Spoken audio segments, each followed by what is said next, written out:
There is a good way to get this. We'll get it later. We don't have this tool yet. We need a couple more chapters to get this tool. But for right now, let's just assume that this is a graph.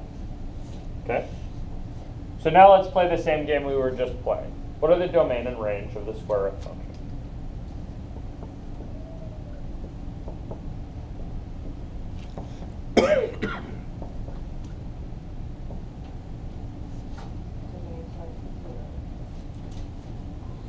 Yeah, you see that when I smash this way, there's no dots above any of the negative stuff, right? That's really because I don't know what to do with a negative when I feed it into the square root function without going to complex land. Right? And I don't know how to draw a complex land, so I'm going to leave that off, right? Do we always have to smash the thing? Yep. It's okay, you're not hurting it. Alright. So if we crush this way, right? Not use an even more violent word. We smash it this way, right? We're going from 0 to infinity, right? And now we need brackets. So what brackets do we put on these? Closed bracket and then open bracket. And then the other one is open. Okay, there's a closed bracket on the 0 because 0 has a dot above it, right? I know what to do with that. And we have an open bracket at infinity. Why? Because there's always an open bracket at infinity because infinity is not a real number, right? So then when we have these problems, do we know that every time it's square root, it always starts at 0 and then arches away? Yeah. Okay. Well, okay, so as long as it's the square root of x. Okay. If it's the square root of x plus 17, things are different. But it will always arch in that one spot. So if we have to draw it, we always know to start at 0 and Yeah. arch. Yeah, so if you guys want to draw square root of x, this is the picture. This is always the picture for that function. Does that help a little bit? I don't know. I'm hoping that doesn't come up often yet, but yeah, this is the picture for it. This is a good one to have in your head. Later, this will be kind of important that you have something like this in your head. What's the domain for this one? You mean the range? Sorry, we got the domain. What's the range? Yeah. Same thing. You guys see that? No.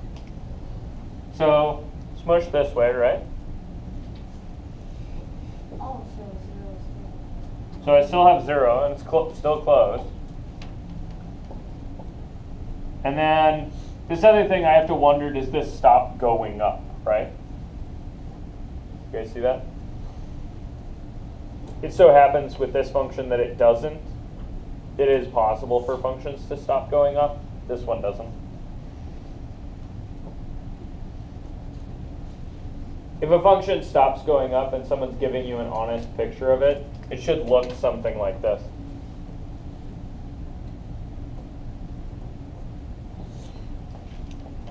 They should put some kind of a dotted line on there to indicate to you that it's no longer going up. This is a kind of a poor drawing. But we should be able to calculate domains and ranges for this one. Let me give you some values. So let's say that's pi over 2, and this is minus pi over 2. This is 0, 0.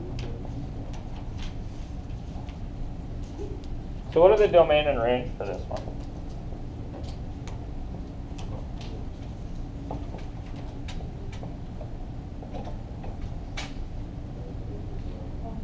So negative pi over 2, and then negative pi over 2 because you smashed them. Okay, which thing are you answering? A range. Okay, so the range is the more interesting one here. That's when I smush this way, right? And I get, that's supposed to be a dash. That's positive pi over 2. So we're clear. So I have from minus pi over 2 to pi over 2, there's stuff, right?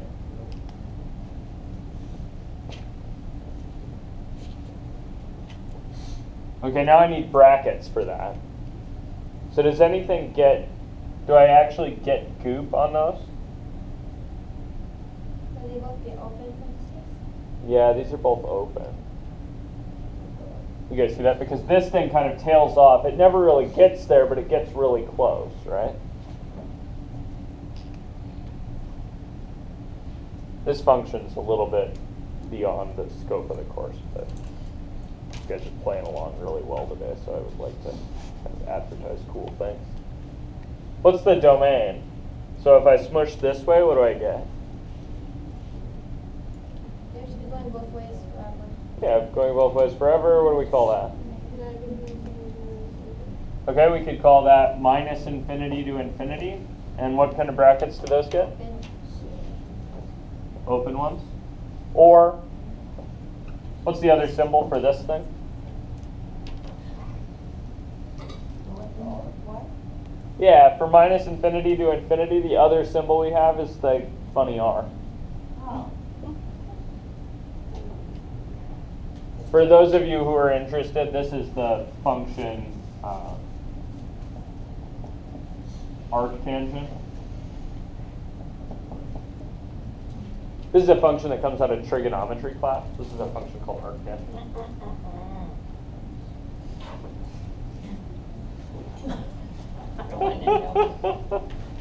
I know you. So, for those of you who would like to know, this function has a name. It's arctangent. You can find it under the tangent inverse button on your calculator. There's a button for this function on your calculator. It must be important somewhere if they put the button on the calculator, right? That's in the next class. Yes, that's in the next class. But we can still play domains and ranges with it, right? We don't need a formula for it. We just need a picture. We can get a picture out of our calculator because there's a button for it.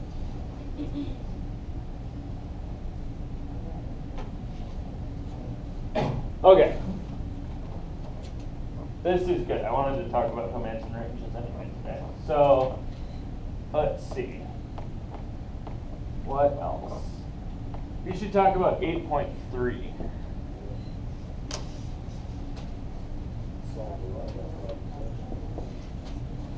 Did that help a bit? They ask a lot of questions about domains and ranges, right? Yeah. There's one more thing we should add to intervals, which is how do you stick intervals together? You guys know what I mean? Okay, so going back, this is not 8.3. Sorry. If we had a function that looked something like this,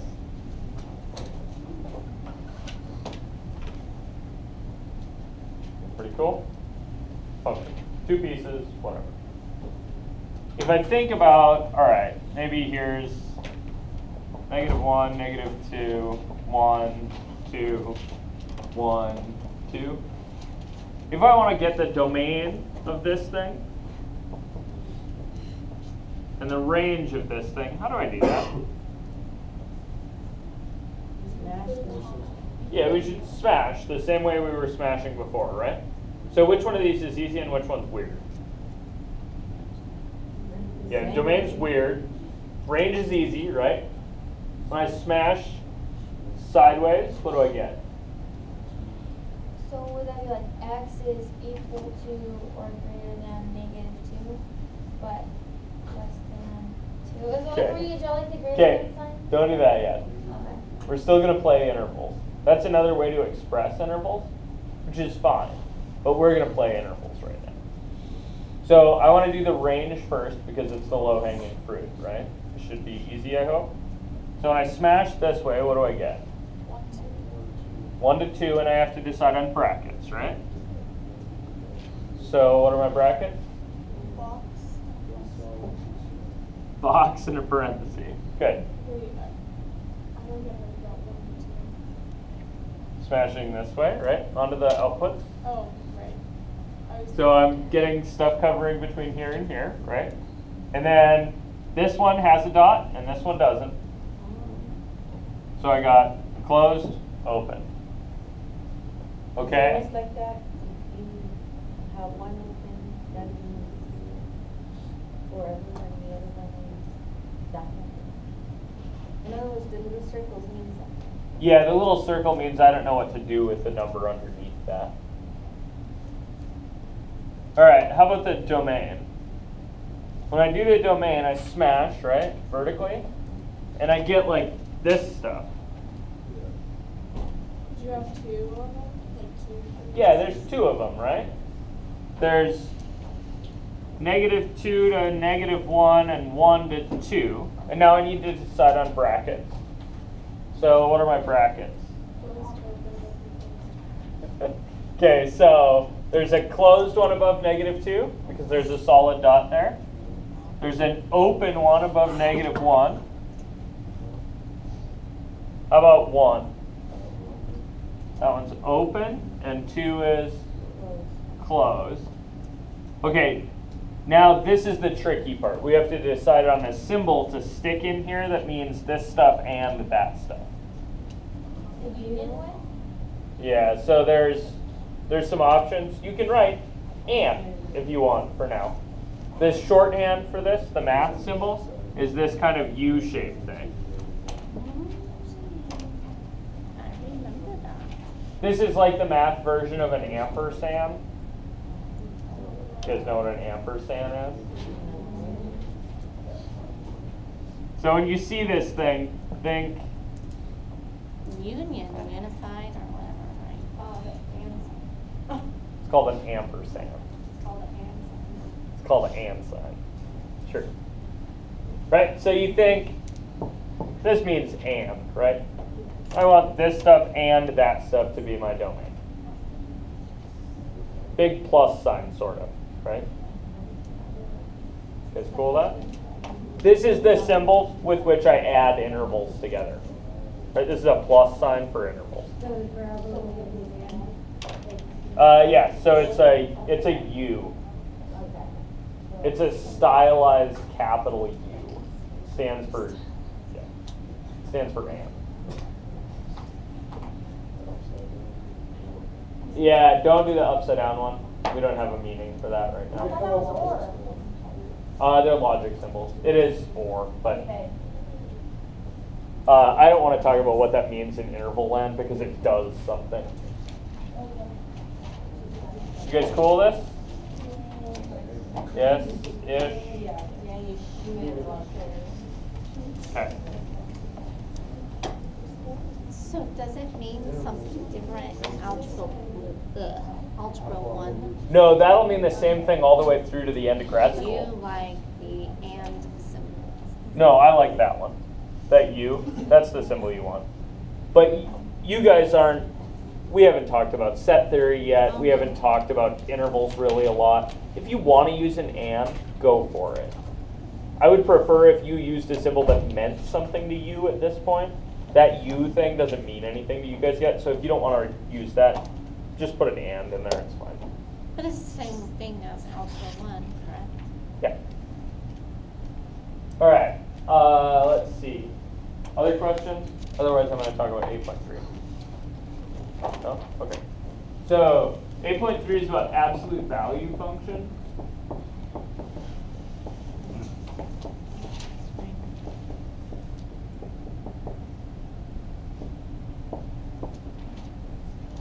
Okay. So the kind of fundamental example of this thing is the function that I would call the absolute value function.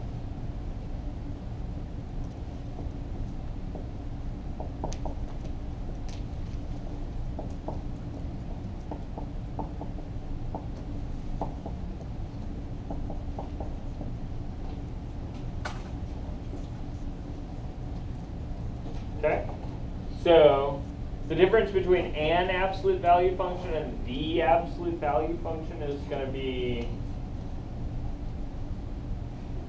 hard to see, maybe.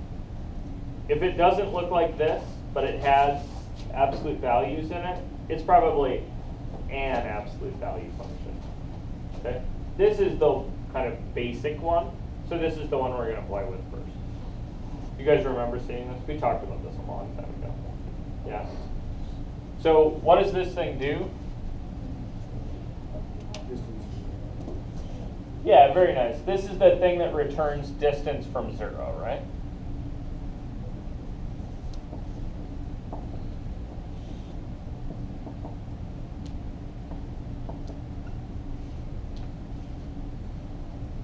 So this is What is that value FCT function? So function.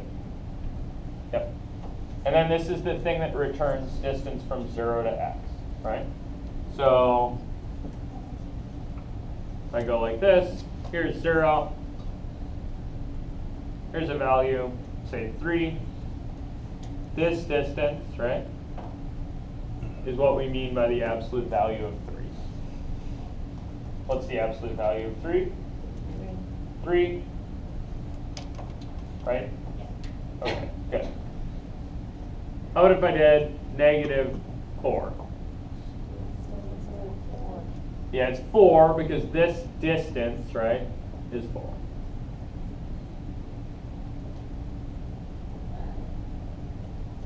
Is cool with that? Okay. This is the basic one. What does the graph of this thing look like? It looks like a V. Good. Where's the V centered? Or, yeah, 0, 0, and then it splits this way and this way. Is cool with that? Okay. I want one more thing out of you guys for absolute values, which is this kind of strangeness. This is going to be our first exposure to what's called a piecewise function. Piecewise? I'm going to write that word down in a second. All it means, and it's really just a fancy word, where we're going to define the function with 2 rules. We're going to use a rule on one piece of the real line, and we're going to use a different rule on a different piece. Okay? So how does this thing work? What if the number is bigger than 0? In other words, if I put in an x that's positive, what do I get back? Yeah, I get back the same thing, right?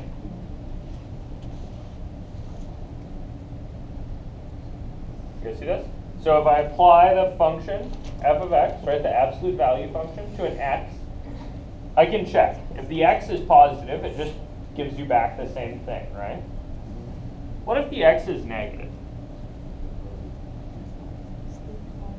It gives you the positive version of that number, right? And this is a little trippy, but that's minus x. Does that make sense? If x is negative, right, then this is a minus minus, gives me the positive version of x. You guys see that? You want to do some examples? Yes. Okay. This is not different, by the way. This is the same thing, it's just expressed in a different way. So I'm going to play with this version of it. This is called piecewise.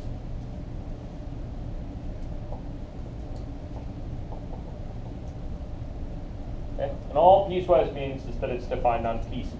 So here's one of the pieces, here's the other piece. Cool. So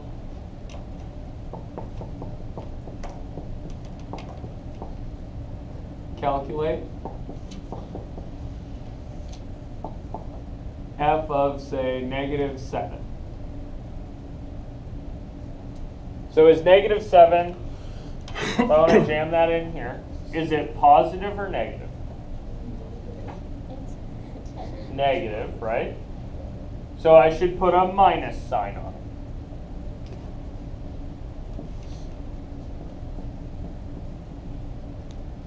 So what's minus minus 7? Positive 7. Okay, see how that worked? That got a minus sign, right? That was my rule, right? F done to negative things puts a minus sign on them. Done to positive things, it does nothing. So let's try it with a positive thing. So what's f of pi? Pi, right? Because pi is bigger than 0, it goes in this piece. Right? So it comes out pi. Cool. Remember, pi is just a number.